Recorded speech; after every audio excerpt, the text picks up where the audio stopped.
ನಾನು ಮಾನ್ಯ ಮುಖ್ಯಮಂತ್ರಿಗಳಿಗೆ ಆಗ್ರಹವನ್ನು ಮಾಡ್ತೇನೆ. ಮೊದಲನೇದಾಗಿ ಬಿ.ಕೆ. ಹರಿಪ್ರಸಾದ್ ಅವ್ರನ್ನ ಒಳಗಾಕಿ ಅವ್ರನ್ನ ಮಂಪರು ಪರೀಕ್ಷೆ ಮಾಡಿಸಬೇಕಾಗಿದೆ. ಅತಿ ಶೀಘ್ರದಲ್ಲೇ ಈ ನಿರ್ಧಾರವನ್ನು ಮಾನ್ಯ ಮುಖ್ಯಮಂತ್ರಿಗಳು ಕೈಗೊಳ್ಳಬೇಕು. ಯಾಕೆಂದ್ರೆ ಪದೇ ಪದೇ ಈ ರೀತಿ ಹೇಳಿಕೆಗಳನ್ನ ಕೊಡ್ತಾ ಇದ್ದಾರೆ ಅಂತ ಹೇಳಿದ್ರೆ ಅವರ ಮಂಪರು ಪರೀಕ್ಷೆ ಮಾಡ್ತಕ್ಕಂಥದ್ದು ಬಹಳ ಅತ್ಯಗತ್ಯ ಇದೆ.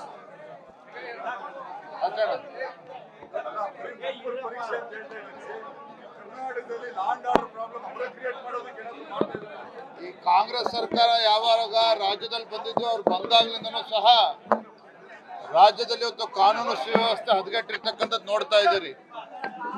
ಜೊತೆಲಿ ಮಂತ್ರಿಗಳ ಹೇಳಿಕೆ, ಕಾಂಗ್ರೆಸ್ ಪಕ್ಷದ ಶಾಸಕರ ಹೇಳಿಕೆಗಳನ್ನ ನೋಡಿದ್ರೆ ಸಮಾಜವನ್ನು ಹೊಡಿತಕ್ಕಂಥ ಕೆಲಸವನ್ನು ಪ್ರಯತ್ನ ಕೂಡ ಆಗ್ತಾ ಇದೆ.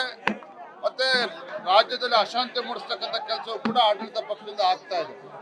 ಅವ್ರ ಮನವಿ ಕೊಟ್ಟಿರ್ತಕ್ಕಂಥದ್ದಲ್ಲ, ಕಾಂಗ್ರೆಸ್ ಪಕ್ಷದವರ ಹೇಳಿ ಕುಟುಂಬಸ್ಥರ ಮೂಲಕ ಮನವಿಯನ್ನ ಪಡೆದುಕೊಂಡಿದ್ದಾರೆ. ಇವರಿಗೆ ಹಿಂದೂ ಕಾರ್ಯಕರ್ತರನ್ನ ಬೆದರಿಸ್ತಕ್ಕಂಥ ಕೆಲಸ ಕಾಂಗ್ರೆಸ್ ಪಕ್ಷದವ್ರು ಮಾಡ್ತಾರೆ.